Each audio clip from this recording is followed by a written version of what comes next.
আশুলিয়ায় কিশোরীকে যৌন নির্যাতন, মীমাংসার নামে চাপ, বাড়িওয়ালা র্যাবের হাতে আটক, অভিযুক্ত ভাড়াটিয়া পলাতক।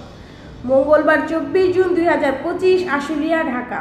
ঢাকার আশুলিয়া জামগড়া এলাকায় ভাড়া বাসায় বসবাসকারী এক কিশোরীকে যৌন নির্যাতনের অভিযোগ উঠেছে একই ভবনের এক ভাড়াটিয়ার বিরুদ্ধে। বিষয়টি জানাজানি হওয়ার পর বাড়িওয়ালা বিষয়টি গোপন রাখতে মীমাংসার নামে ভুক্তভোগীর পরিবারকে চাপ ও হুমকি দেন বলে অভিযোগ পাওয়া গেছে।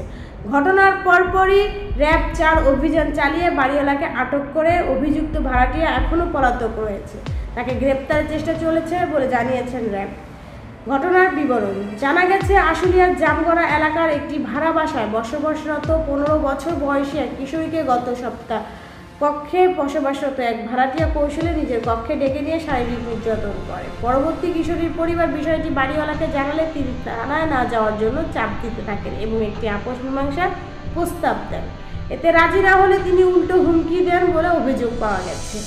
র্যাব জানায়, ভয়ঙ্কর এই ঘটনাটির তদন্ত চলছে। ধর্ষণ বা যৌন নির্যাতনের ঘটনা ধামাচাপা দেওয়ার চেষ্টা অপরাধ। অভিযুক্ত, পলাতক ও ভাড়াটিয়াকে ধরতে আমাদের অভিযান অব্যাহত রয়েছে। আইনগত অগ্রগতি, আশুলিয়া থানায় নারী ও শিশু নির্যাতন দমন আইনে একটি মামলা দায়ের করা হয়েছে।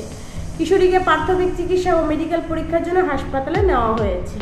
এ ধরনের ঘটনায় শুধু একজন শিশুর উপর অন্যায় নয়, বরং সমাজ ও ন্যায় বিচারের উপর সরাসরি আঘাত। প্রত্যেক নাগরিক, সাংবাদিক ও রাষ্ট্রযন্ত্রের দায়িত্ব এই অপরাধের বিরুদ্ধে এক হয়ে দাঁড়ানো।